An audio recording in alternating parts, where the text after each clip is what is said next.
हमारी डेली जो आपके टेस्ट सीरीज चलती है उसका अगला प्रश्न पत्र है जीएस से है।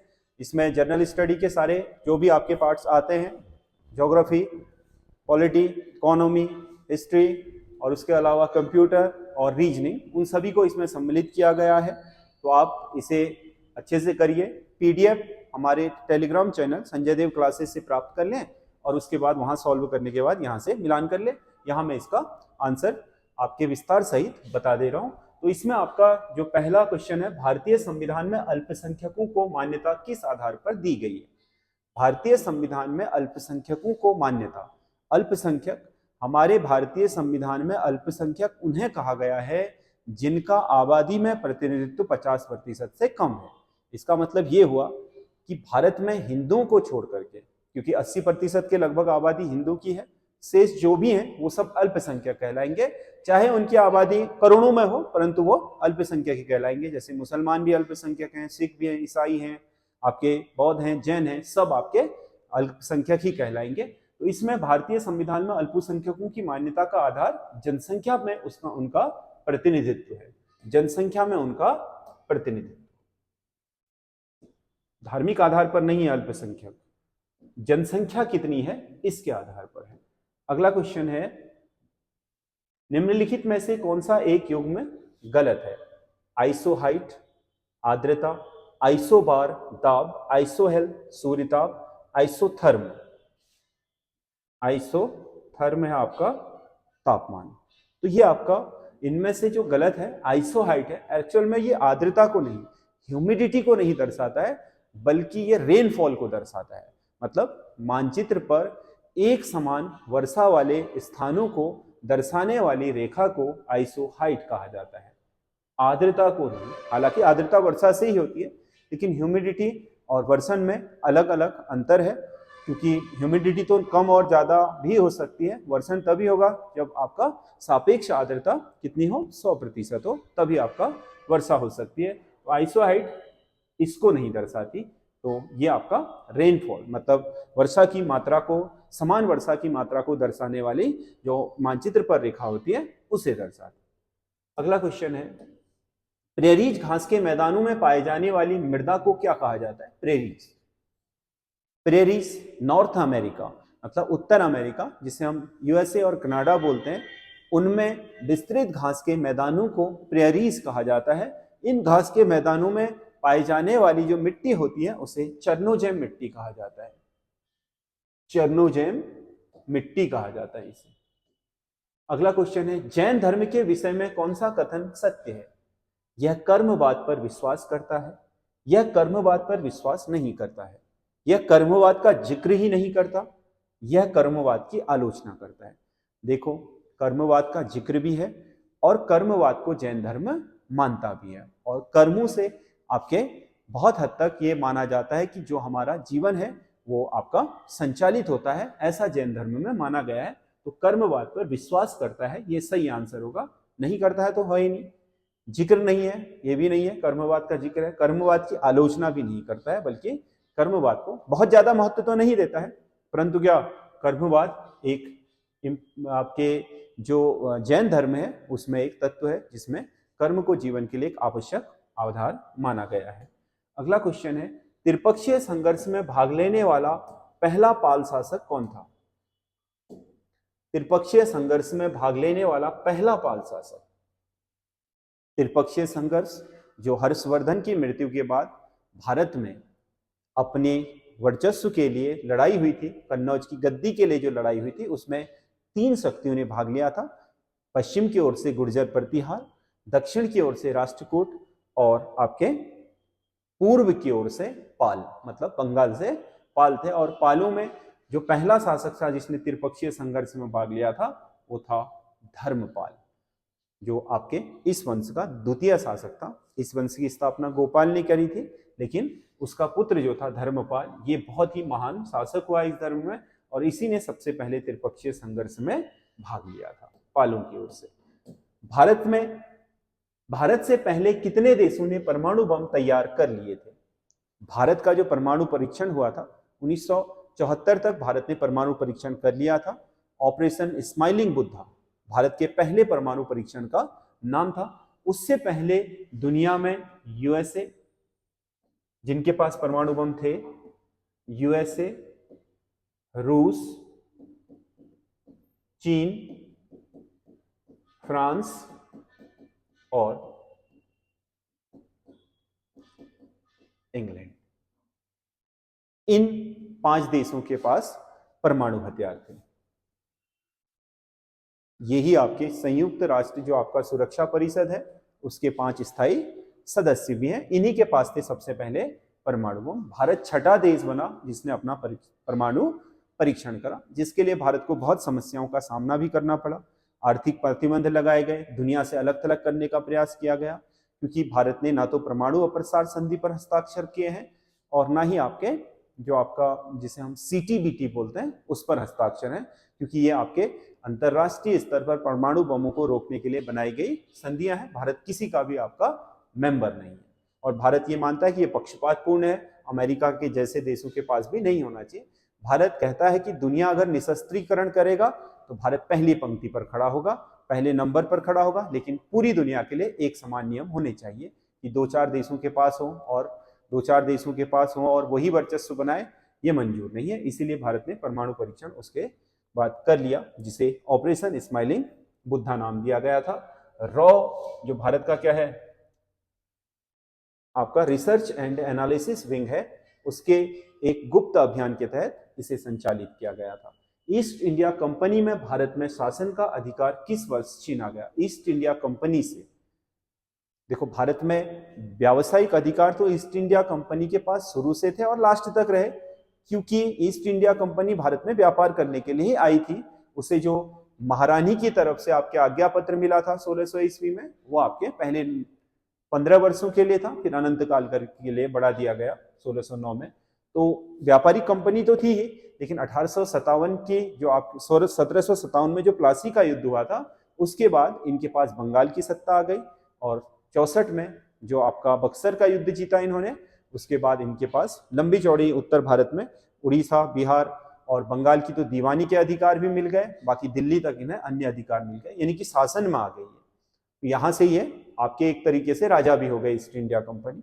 लेकिन ईस्ट इंडिया कंपनी से उनके जो प्रशासनिक अधिकार थे, शासन करने के अधिकार थे, वो 1857 की क्रांति के बाद 1858 में जो आपके एलिजाबेथ थी ब्रिटिश महारानी, उनके घोषणा पत्र के अनुसार समाप्त कर दिए गए। यानी कि अब ईस्ट इंडिया कंपनी शासन नहीं करेगी, व्यापारी कंपनी बनकर के रहेगी और ईस्ट इंडिया कंपनी का जो आपका यहाँ पर प्रशासनिक तंत्र है वो काम करेगा ब्रिटेन के ताज से प्रत्यक्ष रूप से। यानी कि ब्रिटिश संसद में जो चीज पारित होगी, महारानी जिस पर हस्ताक्षर करेंगे इंडिया के लिए, वही आएगा। और ब्रिटेन में एक भारत का मंत्री होगा जिसे भारत सचिव कहा जाएगा। वो भारत के मामलों की जो पेशकश है वो आपके ब्रिटेन की संसद में करेगा। संसद जो भी पारित करे वो महारानी के नाम से लागू होगी और महारानी का एजेंट होगा भारत में ईस्ट इंडिया कंपनी का गवर्नर, जिसे गवर्नर नहीं बल्कि वाइस रॉय कहा जाएगा। इस तरीके से आपके 1858 में ये खत्म कर दिया गया। भारत में बड़ी जोत का आकार कितने हेक्टेयर से अधिक का होता है? बड़ी जोत, जोतों को बांटा गया है, बड़ी जोत, मध्यम जोत, उसके बाद आपका लघु जोत, सीमांत जोत। 1 हेक्टेयर से नीचे की जो जोत है उन्हें हमारे यहाँ सीमांत जोत कहा जाता है, जिनका आकार 1 हेक्टेयर यानी कि 50 नाली से कम होता है। और 10 हेक्टेयर से जो बड़ी जोत है, 10 हेक्टेयर का मतलब 500 नाली, क्योंकि 1 हेक्टेयर में आपका 50 नाली भूमि होता है अगर हम उत्तराखंड के लिहाज से देखें, क्योंकि नाली ही कहा जाता है। हेक्टेयर में मतलब एक नाली में 200 वर्ग मीटर होता है, तो हेक्टेयर में कितना हो गया? 1 हेक्टेयर में आपका 50 गुणा 200 कर दो, 10,000 वर्ग मीटर हो गया। इसका मतलब ये है कि आपका 10,000 वर्ग मीटर से नीचे की जो जोत है वो सीमांत जोत कहलाएगी, और जो आपका क्या है 1 लाख वर्ग मीटर से ऊपर की जोत है यानी कि 10 हेक्टेयर से, उसे बोलेंगे हम क्या? बड़ी आकार की जोत, बृहद जोत कहा जाता है इसे। राजस्थान का खेतड़ी किस खनिज के लिए प्रसिद्ध है? खेतड़ी, राजस्थान का खेतड़ी जाना जाता है कॉपर के लिए, इसके लिए तांबे के लिए जाना जाता है। खेतड़ी इसी का उत्पादन करता है बड़े मात्रा पर। तांबे के साथ जस्ता तो है ही, वो भी जाना जाता है, लेकिन तांबा ही इसमें मुख्य है। रेल मार्गों की लंबाई की दृष्टि से भारत का सबसे बड़ा रेलवे जोन कौन सा है? भारत में टोटल 17 रेलवे जोन है, आपको पता है। उत्तर, दक्षिण, पूर्व, पश्चिम, सबके मध्य भी हैं, फिर पूर्व उत्तर, दक्षिण पश्चिम, उत्तर पश्चिम, ठीक है, उनके बीच के भी हैं, मध्य का भी है, तटवर्ती रेलवे भी है, पूर्वोत्तर रेलवे भी है, एक आपका दक्षिण जो पूर्वी है उसका मध्य भी है, और एक आपका कलकत्ता मेट्रो भी है। टोटल 17 आपके रेलवे जोन है, जिनमें से सबसे ज्यादा अधिक लंबाई की रेलवे पटरियां हैं उत्तरी रेलवे के पास। इसके पास सबसे ज्यादा आपके रेलवे पटरियों लंबाई के हिसाब से। यदि दो देशांतरों के बीच 90 डिग्री का अंतर हो तो उन दोनों के बीच कितने घंटे का अंतर होगा? पृथ्वी में जो देशांतर रेखाएं हैं, एक देशांतर से दूसरे देशांतर यानी कि 1 डिग्री से 2 डिग्री के बीच जो अंतर होता है वो होता है 4 मिनट का। अगर 90 देशांतरों की बात करें, 1 डिग्री से 90 के बीच कितना? 90 गुणा 4, 9 चक को 36, 360 मिनट का अंतर हो जाएगा। 60 से विभाजित कर देते हैं, यानी कि 6 घंटे का अंतर। कितने का अंतर होगा? 6 घंटे का। कितने का होगा? 6 घंटे का। नारियल का खाने योग्य भाग होता है, जो नारियल फल है उसका खाने योग्य भाग क्या कहलाता है? फल, भ्रूणपोष, पुष्पक्रम और बीज। तो नारियल का जो आपका खाने योग्य भाग है उसे बोलते हैं भ्रूणपोष। जो उसकी परत होती है अंदर की तरफ से, सख्त परत के अंदर नरम वाली, उस परत को खाया जाता है। अंदर से तो खोखला होता है, उसमें पानी भरा होता है, आपको पता है। देश का पहला महिला बैंक किस नगर में स्थापित किया गया? देश का जो पहला महिला बैंक है वो मुंबई में स्थापित किया गया था। 19 नवंबर 2013 को मुंबई में देश का पहला महिला बैंक स्थापित किया गया था।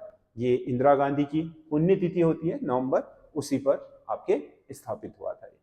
निम्नलिखित में से कौन सी एक स्थायी पवन नहीं है? स्थायी पवन नहीं है। स्थायी पवन है होना चाहिए, ना कि नहीं है। स्थायी पवन है होना चाहिए, नहीं है नहीं। मॉनसून स्थायी नहीं है, क्योंकि मॉनसून 6 महीने आपके उत्तर से दक्षिण बहता है और 6 महीने दक्षिण से उत्तर, यानी कि ऋतु के हिसाब से अपनी दिशा परिवर्तित कर लेता है। व्यापारिक पवन, जो आपके व्यापारिक पवनें हैं, दोनों देश गोलार्धों में भूमध्य रेखा के 30 डिग्री अक्षांशों के बीच साल भर एक ही दिशा में चलने वाली क्या है? सनातनी पवन है। एक ही लगभग दिशा होती है और एक ही क्या होता है? रफ्तार होती है। इसीलिए प्राचीन काल में पश्चिम से आने वाले व्यापारी पूर्व की ओर आते समय और वापस जाते समय इन जो आपके पवने हैं इनके सहारे अपनी पाल नौकाएं लेकर के चलते थे, इसीलिए इनका नाम व्यापारिक पवने पड़ गया। व्यापार के लिए व्यापारी उपयोग करते थे, समुद्र में यात्राओं के लिए, इसीलिए ट्रेड विंड्स जिसे बोलते हैं। देखो, तीन ही आपके स्थायी पवने हैं। एक ये है, दूसरी क्या है आपका?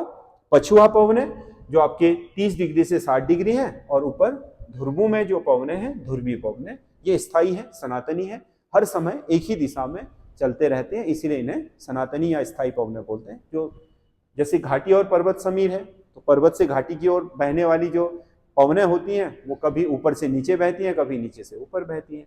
और जल समीर व स्थल समीर, पानी ठंडा होता है तो स्थल की ओर, स्थल ठंडा होता है तो पानी की ओर। तो अपना ताप और दाब के कारण इनमें परिवर्तन होते रहता है। इन तीनों में व्यापारिक पवने साल भर एक ही दिशा में यानी कि सनातनी है, तो उन्हें सनातनी पवने कहा जाता है। अगला क्वेश्चन है, मानव विकास सूचकांक में भारत किस श्रेणी में आता है? अति उच्च विकास, अति उच्च विकास नहीं। अति उच्च विकास तो, क्योंकि जो मानव विकास सूचकांक है वो 0 से लेकर के 1 तक गणना होती है। 0, 0.1, 0.2, 0.3 करके आपके 10 तक, 1 तक गणना होती है। तो कुल मिलाकर के उच्च का मतलब 0.8 से 1 माना जाता है। अति उच्च का माना जाता है आपका लगभग 5.5 से लेकर के 8 तक, मतलब 799 तक, 8 से वो शुरू हो जाता है। और मध्यम विकास माना जाता है लगभग 5 से लेकर के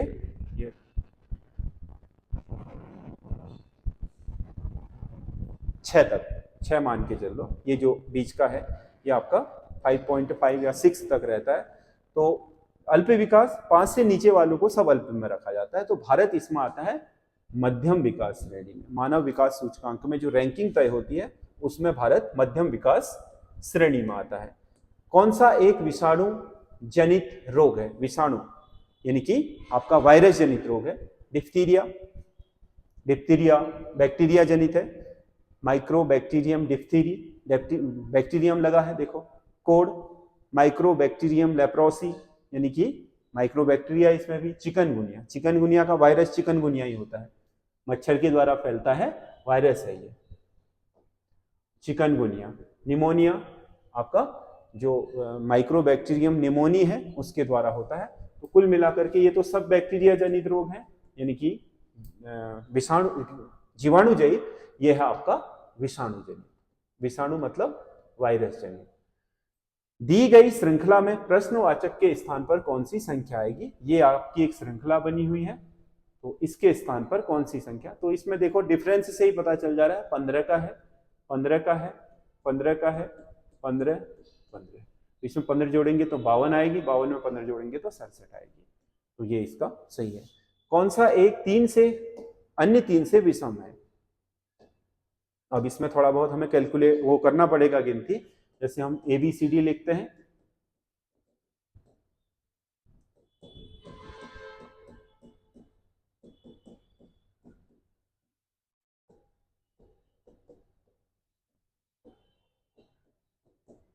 कोई ना कोई एक चीज ऐसी होगी तीनों में जो कॉमन होगी और एक में नहीं होगी। जैसे YXVU, YXVU मतलब क्या है? 1, -1, -2, -1। आगे की तरफ चले।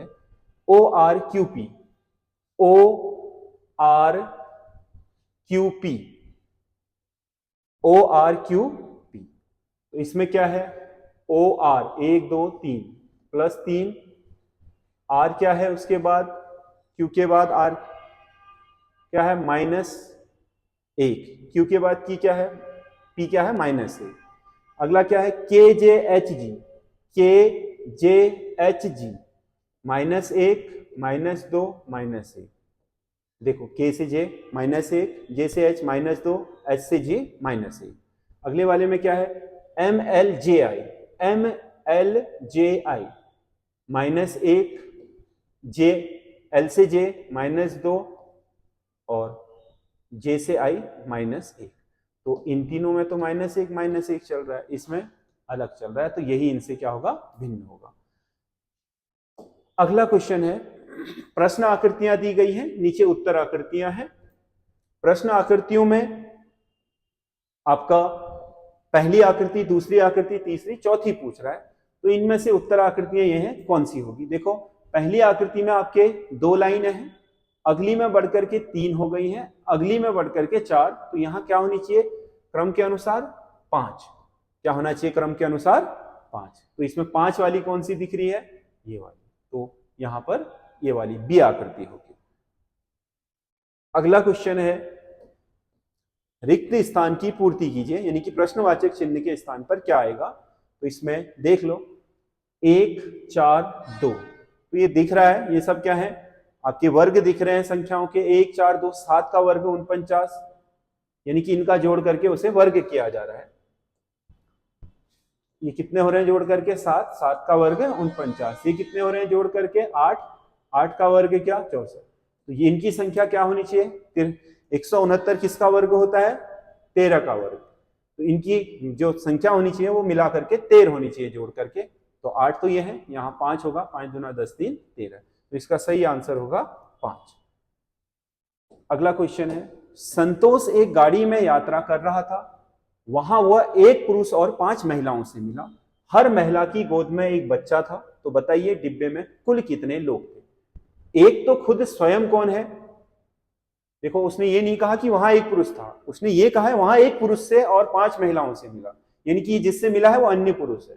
एक तो खुद है, एक ये पुरुष जिससे वो मिला, और 5 वह महिलाएं जिनसे वो मिला था, और प्रत्येक महिला की गोद में एक एक बच्चा था। तो ये बच्चे सहित महिलाएं हो गई हैं 10 और 2 पुरुष हो गए हैं तो ये हो गए हैं 12। तो कुल संख्या कितनी है डिब्बे में लोगों की? 12 लोग हैं। उसने ये नहीं कहा कि एक पुरुष और 5 महिला, एक पुरुष और 5 महिला कहते हैं तो संतोष खुद ही हो जाता है एक पुरुष, लेकिन वो ये कह रहा है कि संतोष 5 महिलाओं और एक पुरुष से मिला। तो एक तो संतोष है, एक वह पुरुष है जिससे वह मिला है, तो दो तो ये पुरुष हो गए, 5 महिलाएं हो गई, तो कितने हो गए? 7, और 5 हर महिला की गोद में एक बच्चा है तो 5 बच्चे हो गए, 7 5 12। तो ये आपकी संख्या ये होगी। अगला, किसी विशेष प्रकार के संगीत उपकरण को साउंड कार्ड से जोड़ने वाला पोर्ट क्या कहलाता है? बस नहीं कहलाता, सीपीयू नहीं कहलाता, यूएसबी नहीं कहलाता, साउंड कार्ड वाला पोर्ट कहलाता है मिडी। मिडी क्या कहलाता है? मिडी क्या है?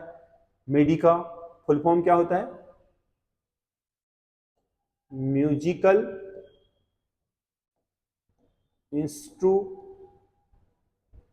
इंस्ट्रूमेंट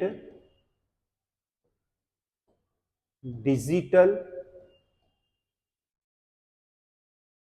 इंटरफेस, IMIDI, मिडी। मतलब किसी म्यूजिकल इंस्ट्रूमेंट यानी कि म्यूजिक वाले यंत्र को डिजिटल रूप से जोड़ने वाला क्या? कार्ड यानी कि इंटरफेस। ठीक है, तो इसका सही आंसर होगा मिडी। ग्राफिकल यूजर इंटरफेस में स्टैंडर्ड पॉइंटिंग डिवाइस के रूप में किसका प्रयोग किया जाता है? ग्राफिकल यूजर इंटरफेस GUI जिसे बोलते हैं, उसमें जो आपका स्टैंडर्ड पॉइंटिंग, किसी स्थान को पॉइंट करने के लिए जिसका प्रयोग किया जाता है, आपको पता है सबसे आसान और सहूलियत वाला पॉइंटिंग डिवाइस कौन सा है? माउस। कौन सा है? माउस। अगला क्वेश्चन है, किस मेमोरी का एक्सेस समय सबसे कम होता है? यानी कि कौन सी मेमोरी सबसे कम समय में एक्सेस कर सकती है? किसी काम को करने की जो प्रोसेस है वो सबसे तीव्र किसकी होती है? इसमें कैश मेमोरी की। एक्चुअल में जब आपका डेटा ज्यादा हो और जो आपका रैम है, रैंडम एक्सेस मेमोरी, वो उस गति से काम नहीं कर पा रही हो, समझ गया ना, और आपका प्रोसेसर ज्यादा स्पीड मांग रहा हो तो वो पूर्ति नहीं कर पा रही है, तो ऐसे समय में कैश मेमोरी क्या करती है? इस रैम की क्षमता को बढ़ा करके काम को तीव्र कर देती है। तो सबसे तीव्र मेमोरी आपके कैश मेमोरी होती है, जिसका सबसे कम समय में आपका एक्सेस हो जाता है। अगला क्वेश्चन है, पब्लिक डोमेन सॉफ्टवेयर होते हैं। पब्लिक डोमेन सॉफ्टवेयर किन्हें बोलते हैं? पब्लिक डोमेन सॉफ्टवेयर ये पब्लिक द्वारा बनाए गए सॉफ्टवेयर, सभी को बनाती है पब्लिक, तो इंटरनेट पर मुफ्त रूप से उपलब्ध सॉफ्टवेयर पब्लिक डोमेन, यानी कि जो इंटरनेट पर फ्री आपके सॉफ्टवेयर होते हैं उन्हें पब्लिक डोमेन सॉफ्टवेयर कहा जाता है। ये इसका सही आंसर है। तो ये आपके 25 क्वेश्चन है, इसमें हमने सब कुछ सम्मिलित करने का प्रयास किया है। आपसे उम्मीद करते हैं कि आप इसमें 20+ का स्कोर करेंगे, और आप जो हम डेली श्रृंखला ला रहे हैं, अगर आप उत्तराखंड और जो आपका GS है इसमें 25 में से 20+ रोज कर रहे हैं, तो आप ये मान के चलिए कि 3-4 महीने बाद आपकी स्थिति ऐसी हो जाएगी कि आप किसी भी पेपर में जो उत्तराखंड का 40 और GS का 40 यानी कि 80 का है, तो उस 80 में से 60 नंबर लाने की स्थिति में केवल यहीं से हो गए। इतना मैं आपको दावे के साथ कह सकता हूं, क्योंकि आपके सिलेबस को पूरा कवर करने का प्रयास करते हैं। एक स्टैंडर्ड क्वेश्चन सीरीज को हम तैयार करते हैं। ऐसा नहीं कि कुछ भी प्रश्नों के नाम पर कुछ भी परोस दिया, वो नहीं करते हैं। वही जो प्रश्न आपके अक्सर पूछे जाते हैं, जिन प्रश्नों के पूछे जाने की संभावना होती है, जो महत्वपूर्ण प्रश्न होते हैं, उन्हीं को करते हैं। बाकी आपको कैसा लगा वो आप हमें कमेंट करके बताइएगा। धन्यवाद।